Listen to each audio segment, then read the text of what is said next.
હું એક truck driver તરીકે કામ કરતો હતો. સાંજનો સમય હતો. હું શહેરથી ગામ તરફ ટ્રકમાં કેટલોક સામાન લઈને આવી રહ્યો હતો. અચાનક રાતના અંધારામાં એક યુવતીએ મારા ટ્રકને હાથ આપ્યો. મેં ટ્રક રોક્યો તો તે યુવતી તરત ટ્રકમાં ચડી ગઈ. તેની પાછળથી કોઈ દોડતું આવતું મને દેખાયું. મેં ઝડપથી ટ્રક સ્ટાર્ટ કર્યો અને આગળ નીકળી ગયો. હવે ટ્રકમાં હું અને તે સુંદર યુવતી, અમે બંને જ હતા. અને આગળ કંઈક એવું કર્યું, કંઈક એવું થયું. તો ચાલો મિત્રો, વાર્તામાં આગળ વધીએ. મારું નામ સુરેશ છે. હું ટ્રક ડ્રાઈવર છું અને મારી ઉંમર 33 વર્ષની છે. હું એક મોટા ઘરના માણસના ટ્રક પર ડ્રાઈવર તરીકે કામ કરું છું. હું ગામમાં રહું છું, પણ મારે વારંવાર શહેરથી સામાન લાવવો પડે છે. મારી ઉંમર 33 વર્ષ હોવા છતાં મારા લગ્ન થયા નહોતા, કારણ કે મારું ઘર નાજુક હતું અને મારી પાછળ કોઈ સહારો નહોતો. મારું ભણતર 12 ધોરણ સુધી થયું. એક દિવસ હું શહેરથી ટ્રકમાં સામાન લઈને ઘરે જઈ રહ્યો હતો. તે સમયે રાતના 11 વાગી ગયા હતા અને રસ્તો બિલકુલ સૂનો હતો. જ્યારે હું શહેરની બહાર નીકળીને ગામના રસ્તા પર પહોંચ્યો તો અચાનક એક યુવતીએ મને હાથ બતાવ્યો. રાતના 11 વાગ્યે એક અકેલી યુવતી રસ્તા પર ઊભી રહીને મારા ટ્રકને હાથ બતાવી રહી હતી. મને થયું કે ટ્રક રોકું કે નહીં, પણ તેની હાલત જોઈને મને દયા આવી અને મેં ટ્રક રોકી દીધો. મેં બારીમાંથી બહાર જોયું તો તે યુવતી ખૂબ ડરેલી હતી અને કાપતા અવાજે બોલી, મને બચાવો, મને તમારી મદદની જરૂર છે, મને ક્યાંક દૂર છોડી દો. મેં ઝડપથી દરવાજો ખોલ્યો અને તેને ટ્રકમાં બેસવાનું કહ્યું. તે ગભરાતી હાલતમાં તરત ટ્રકમાં બેસી ગઈ. ત્યાં જ મેં પાછો જોયું તો એક માણસ હાથમાં લાકડી જેવું કંઈક લઈને દોડતો દેખાયો. મેં સમય બગાડ્યા વિના તરત ટ્રક સ્ટાર્ટ કર્યું અને ઝડપથી ચલાવી દીધું.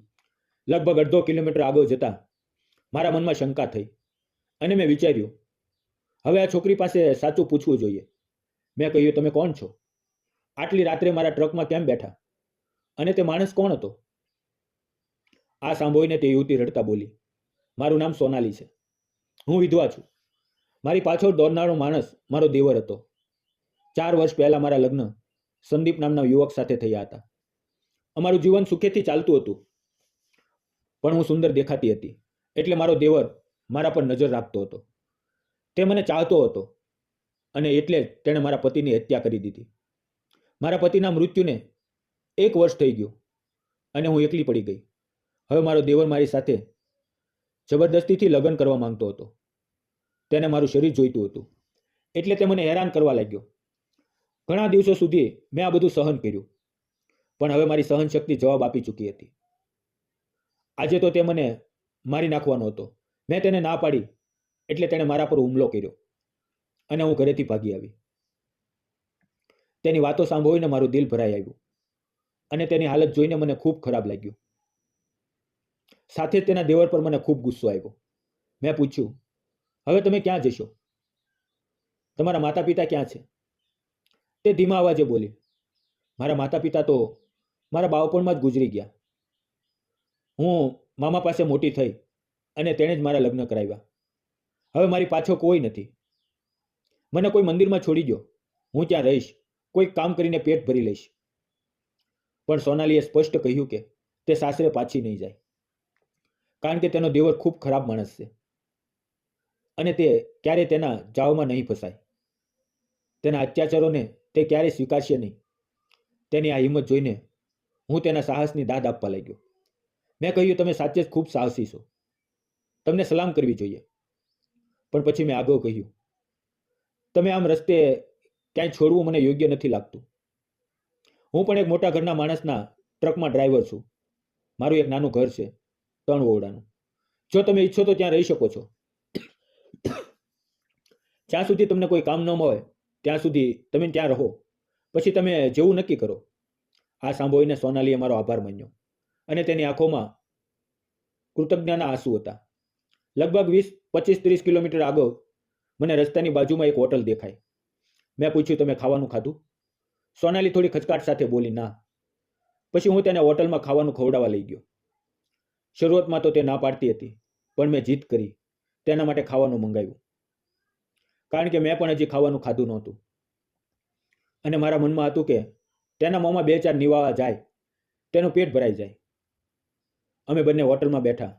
મેં બંને માટે ખાવાનું મંગાવ્યું અને થોડી જ વારમાં ગરમા ગરમ થાળીઓ આવી ગઈ. ખાતી વખતે હું અજાણતા જ તેને રોશનીમાં જોઈ રહ્યો હતો.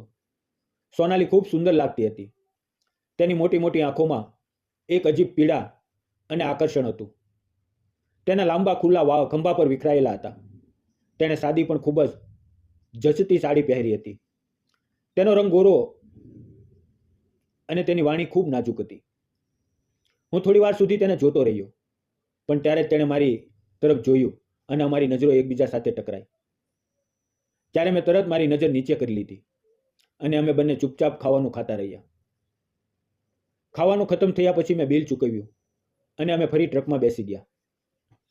હવે ટ્રક ફરી ચાલવા લાગ્યું અને લગભગ 3 કલાકની મુસાફરી પછી હું મારા ઘરની નજીક પહોંચ્યો. મારે હજી 30 કિલોમીટર આગળ જઈને સામાન પહોંચાડવાનો હતો, પણ સોનાલીને મારા ઘરે છોડવું મને વધુ યોગ્ય લાગ્યું. એટલે મેં તેને મારું ઘર બતાવ્યું, ઘરની ચાવી આપી અને કહ્યું, તમે અહીંયા રોકાવ, હું સામાન પહોંચાડીને 1 કલાકમાં પાછો આવીશ. કદાચ મને મોડું થાય, સવાર સુધી લાગી જાય, ત્યાં સુધી તમે આરામથી સૂઈ જાઓ. સોનાલીએ હાથ જોડીને મારો આભાર માન્યો અને બોલી, તમે મારા પર ખૂબ ઉપકાર કર્યો છે. તમે મને તમારા ઘરમાં રહેવા દો છો અને મારા પર ભરોસો કરો છો. આ ખૂબ મોટી વાત છે. મેં તેને કહ્યું, આને કોઈ ઉપકાર ન સમજો, આ સમયની માંગ છે અને મદદ કરવી એ મારી ફરજ છે. પછી તે ઘરની અંદર ગઈ અને હું ટ્રક લઈને સામાન પહોંચવાને નીકળી ગયો. મુસાફરી દરમિયાન મારા મનમાં સતત સોનાલીના ખ્યાલો આવતા રહ્યા. તે કેટલી સુંદર લાગતી હતી, પણ તેના જીવનમાં આટલું દુઃખ કેમ આવ્યું? આ નીતિનો કેટલો મોટો અન્યાય છે. લગભગ પોણા કલાકની મુસાફરી કરી હું તે જગ્યાએ પહોંચ્યો જ્યાં સામાન પહોંચાડવાનો હતો. ત્યાંના લોકોએ ટ્રકમાંથી સામાન ઉતારી લીધો. હું થાકી ગયો હતો એટલે ટ્રકમાં સૂઈ ગયો. સવારે 6 વાગ્યે મારી ઊંઘ ઉડી અને અચાનક મને યાદ આવ્યું કે મારા ઘરમાં સોનાલી એકલી છે. મેં તરત ટ્રક ચાલુ કર્યું અને ઘરે પાછો આવ્યો. ઘરે પહોંચ્યો તો દરવાજો અંદરથી બંધ હતો. મેં દરવાજે ટકોર માર્યા ત્યારે અંદરથી દરવાજો ખુલ્યો અને સોનાલી મારી સામે ઊભી હતી. અમારી નજરો મોઈ. તેની આંખોમાં હજી ઊંઘ ભરેલી હતી, પણ તેના એક અલગ જ ચમક હતી. સવારની હળવી રોશનીમાં તે ખૂબ સુંદર લાગતી હતી. એટલે મારું મન એક ક્ષણ માટે ખોવાઈ ગયું. તેની આંખોની ચમક મને અજાણતા પોતાની તરફ ખેંચી રહી હતી. હું ઘરની અંદર આવ્યો તો તેણે મને પાણીનો ગ્લાસ ભરીને આપ્યો. મેં પાણી પીધું અને હસતા હસતા પૂછ્યું, રાતે ઊંઘ આવી હતી? તે ધીમા અવાજે બોલી, હા, ખૂબ સારી ઊંઘ આવી. સવારના 7 વાગ્યા હશે. ઘર સંપૂર્ણ સજાવેલું હતું. તેણે પોતે ફ્રેશ થઈને રસોઈમાં ખાવાનું બનાવી રાખ્યું હતું. તેણે કદાચ પૂરો ભરોસો હતો કે હું ઘરે જરૂર પાછો આવીશ, એટલે તેણે એટલી તૈયારી કરી રાખી હતી. તેણે મને તૈયાર થવા કહ્યું અને પછી હું તૈયાર થઈ ગયો. તે પછી તેણે મને ગરમા ગરમ ખાવાનું પીરસ્યું. મેં કહ્યું, તમે પણ મારી સાથે ખાઓ. તો તે પણ મારી સાથે બેસીને ખાવા લાગી. ખાવાનું ખૂબ સ્વાદિષ્ટ હતું. તેના હાથનો સ્વાદ એટલો લાજવાબ હતો કે મને લાગ્યું જાણે હું ઘરનું ખાવાનું ખાઉં છું. મેં દિલથી કહ્યું, તમારા હાથમાં ખૂબ કમાલનો સ્વાદ છે. શાનદાર ખાવાનું બનાવ્યું છે. આ સાંભળીને સોનાલી થોડી શરમાઈ ગઈ.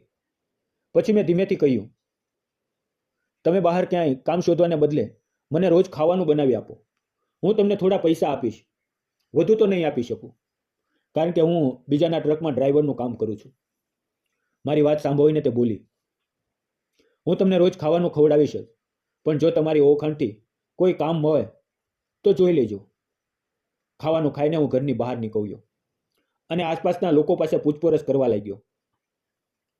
ત્યારે એક પાડોશીએ કહ્યું કે સામેની હોસ્પિટલમાં સાફ સફાઈ કરવાનું કામ છે. મેં આ સોનાલીને જણાવ્યું તો તે બોલી, કોઈ પણ કામ નાનું મોટું નથી હોતું, અને તેણે તરત જ તે કામ સ્વીકારી લીધું. પછી તે પાડોશીએ તેની ઓળખાણ કરાવી અને તેની મુલાકાત હોસ્પિટલના ડૉક્ટર સાથે કરાવી, જેનાથી સોનાલીને ત્યાં નિયમિત કામ મળી ગયું. હવે તે રોજ કામ પર જતી અને સાંજે ઘરે પાછી આવતી. મારા જ કહેવાથી તે મારા ઘરમાં રહેવા લાગી. સાંજે પાછી આવીને તે અમારા બંને માટે ખાવાનું બનાવતી. તેના હાથનું ખાવાનું ખાતી વખતે મને અલગ જ આનંદ મળતો. ઘર નાનું હોવાને કારણે હું આંગણામાં સૂતો અને સોનાલી અંદર. સાચું કહું તો હવે સોનાલી મને ખૂબ ગમવા લાગી હતી, કારણ કે તે મારા ઘરનું બધું કામ કરવા લાગી હતી. ખાવાનું બનાવવું, કપડાં ધોવા, નાહવા માટે પાણી ગરમ કરવું, આવી દરેક નાની મોટી બાબતોમાં તે મારી મદદ કરતી. તેની સાથે રહેવું, તેની સાથે વાતો સાંભળવી, તેનું હસવું જોવું, આ બધું મને દરરોજ વધુ ને વધુ મોહી લેતું હતું. હવે તેને મારા ઘરમાં રહેતા રહેતા લગભગ 1.5 મહિનો થઈ ગયો. એક સાંજે ખાવાનું ખાઈને હું હંમેશાની જેમ આંગણામાં સૂતો હતો, ત્યારે અચાનક રાત્રે વરસાદ શરૂ થયો. મને સમજાતું નહોતું કે શું કરું, કારણ કે વરસાદ ખૂબ તેજ હતો. ત્યારે સોનાલી બહાર આવીને બોલી, વરસાદ આવે છે, અંદર આવી જાઓ. મારું ઘર નાનું હતું પણ મજબૂત હતું, એટલે તેમાં પાણી નહોતું ઘૂસતું. હું અંદર ગયો, એક ખૂણામાં મારી પથારી નાખીને સૂવાની કોશિશ કરવા લાગ્યો. સોનાલી પણ થોડે દૂર બીજા ખૂણામાં સૂઈ ગઈ હતી, પણ મને ઊંઘ નહોતી આવતી અને નહોતો તેને. તે થોડી વાર કરવટ બદલતી રહી. ઘરમાં એક નાનો દીવો બળતો હતો. તેની મંદ રોશનીમાં હું ઉઠીને બેઠો. આ જોઈને સોનાલી પણ ઉઠીને બેઠી. પછી હું ધીમે ધીમે ઉઠીને તેની નજીક જઈને બેઠો. તે ક્ષણે તેણે મારી તરફ જોયું. તેની આંખોમાં ઘણા સવાલો હતા, પણ તે જ સમયે તેની નજરમાં મારા માટે એક અનોખો અપનાપો હતો. હું પણ તેની આંખોમાં જોવા લાગ્યો, અને તેમાં છુપાયેલું એક અલગ આકર્ષણ મને પોતાની તરફ ખેંચવા લાગ્યું, જાણે સમય ત્યાં જ થંભી ગયો હોય. અમારી નજરો એકબીજા સાથે મોવેલી હતી. મેં સોનાલીનો હાથ પોતાના હાથમાં લીધો અને ધીમેથી કહ્યું, સોનાલી, મારે તને કંઈક કહેવું છે. થોડી વાર રોકાઈને મેં કહ્યું, સોનાલી, મને તો ખૂબ ગમે છે. ઘરે આવ્યા પછીથી તારા હાથનું બનાવેલું ખાવાનું ખૂબ સારું લાગે છે. તું મારી ઘણી કાળજી લે છે, મારી દરેક જરૂરિયાતનું ધ્યાન રાખે છે અને મારા જીવનને સુંદર બનાવી દીધું છે. એટલે મને લાગે છે કે તું જ મારી સાચી જીવન સાથી છે. તો હું તને પૂછું છું, શું તું મારી સાથે લગ્ન કરીશ? મારા શબ્દો સાંભળતા જ સોનાલીની આંખોમાં આંસુ આવી ગયા. તે ભાવુક થઈને બોલી, તમે ખૂબ સારા માણસ છો. લગભગ 1.5-2 મહિના થઈ ગયા હું તમારી સાથે રહું છું, પણ તમે ક્યારેય મારી સાથે ખરાબ વર્તન કર્યું નથી, ક્યારેય જબરદસ્તી કરવાની કોશિશ કરી નથી. ઉલટું તમે મારી કાળજી લીધી, મારી જરૂરિયાતનો સમજી, મારી દરેક નાની મોટી બાબતનું ધ્યાન રાખ્યું. જો કોઈ સ્ત્રીને તમારા જેવો પતિ મળે તો તેનું આખું જીવન બદલાઈ જાય. અને પછી થોડા જ દિવસોમાં અમે લગ્ન કરી લીધા.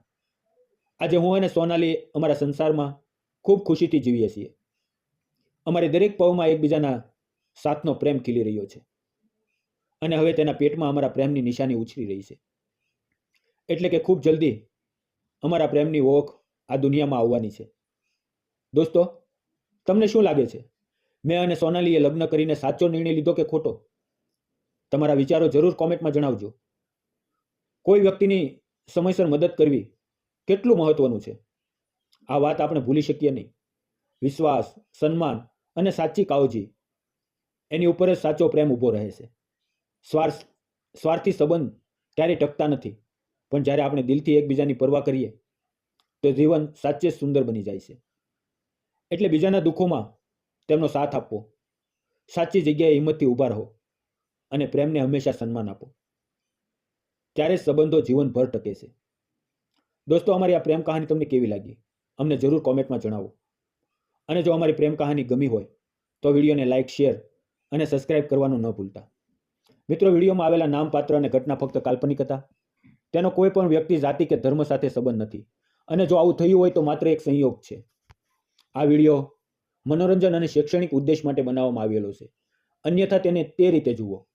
ફરી મળીએ આવતીકાલે એક નવી વાર્તાની અંદર, આવી જ મજેદાર વાર્તાની અંદર. ત્યાં સુધી આવજો. વિડીયો પૂરો જોવા બદલ આપ સૌ મિત્રોનો